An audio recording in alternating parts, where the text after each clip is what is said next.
So in August 97, I read a little short story in the newspaper that says a woman, the town's grand dame, the grand dame of the town of Carthage, had been found in her freezer where she had been for 9 months.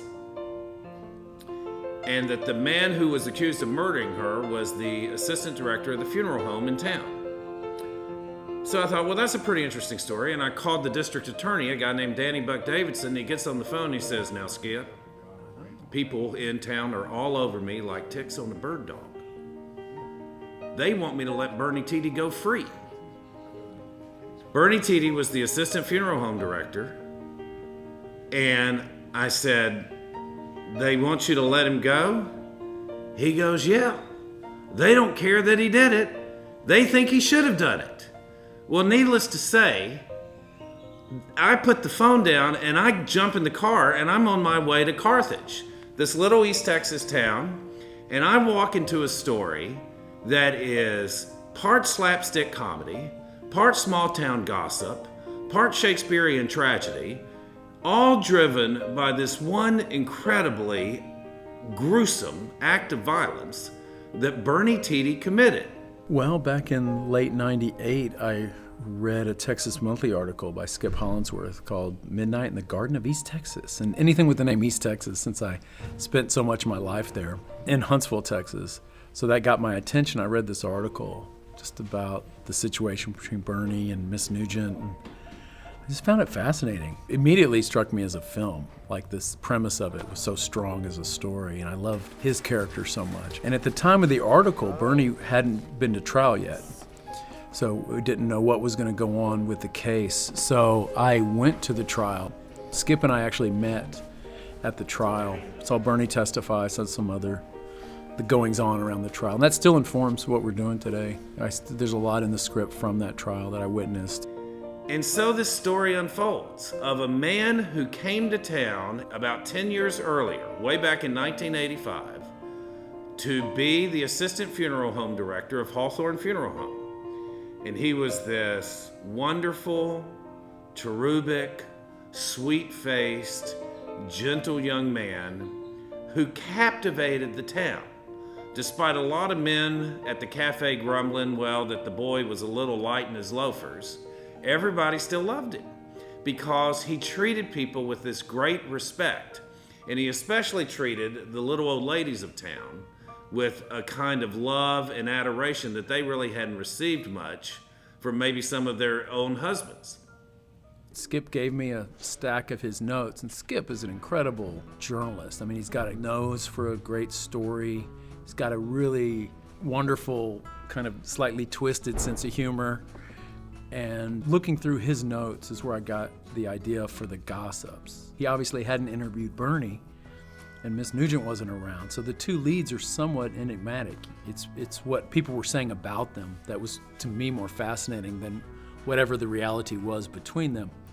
So that's where the idea was hatched. And from there, Skip and I just, we sort of worked on it over the years. We'd meet for hours and hours. He came to Austin fairly regularly with his Texas Monthly business. And when he did, we'd sit around and just talk about what the story could be and everything. So it was great.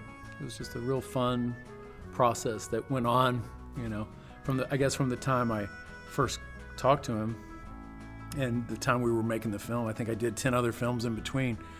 But I always told him, Bernie's time will come. I really knew this story wasn't really going away. It was always there on a burner somewhere, and I felt the time would come. A lot of it was casting. I'd work with Jack in '02, and then somewhere after that I started thinking, well, Jack he was too young then really to be Bernie.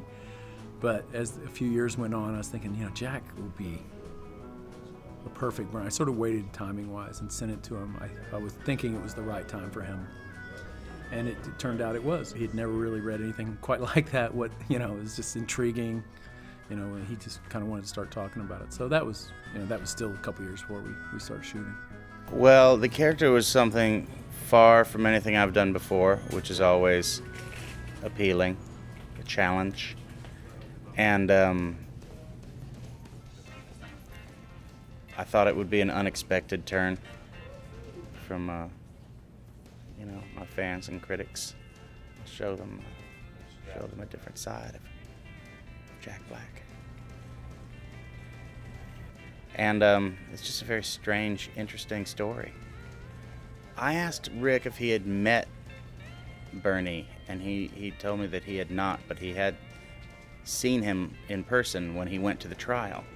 And that's what I was first blown away by, is that he had gone to the trial 14 years ago when he had read about it in a newspaper, and that it had stuck with him this long, and that he'd been working on this project for all those years. And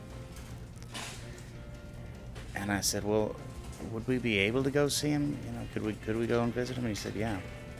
And so we flew out to this town and went to the prison. And I just thought it was important because I'm playing him. You know, I wanted to see him face to face and see if I picked up any clues or got any information that would help me to play the role, and to ask him a couple questions. You know, if he could describe his relationship with Mrs. Nugent and what the time was like between when she died and when he was discovered as the murderer. And it was helpful. I thought of Shirley back in the day, just because she's, you know, one of the great actresses of all time. But technically, she's a little too young then. She was, you know, whatever, in her early to mid-60s. And, you know, Miss Nugent was 81. So I thought of Shirley. I was like, can we age her? I really thought of that. But it took so long to get this film made. By the time we were finally making it, even though Shirley was still younger than Miss Nugent, she was only like a half decade younger. I thought it was close enough. And I called up her agent and said, you know, I've got a script. I really would love to, you know, you to consider for Shirley and pass it on to her. I mean, she's a little young for the part, but I think she might be intrigued by it, or who knows. But anyway, he was like, oh, bless you. I was like, yeah, I guess that's flattering to hear you're too young for the part at 76 or whatever Shirley is right now. With the townspeople talking to the camera, like a Greek chorus, I thought, oh, this is a sociological comment on East Texas, that they only believe what they want to believe.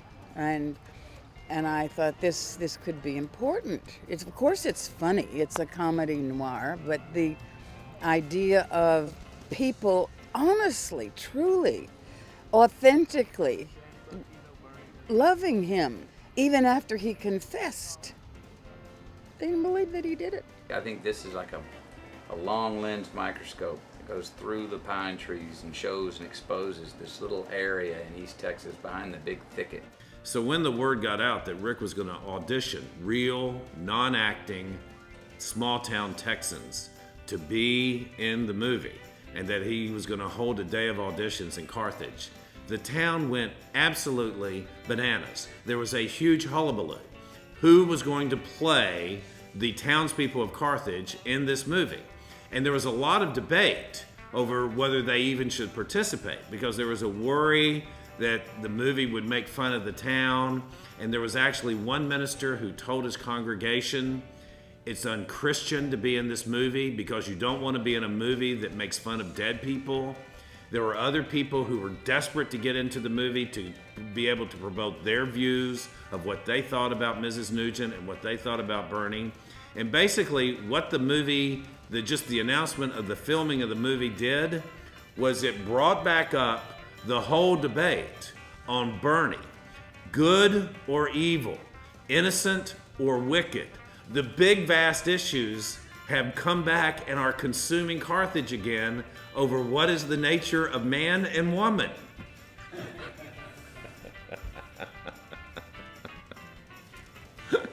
It's true.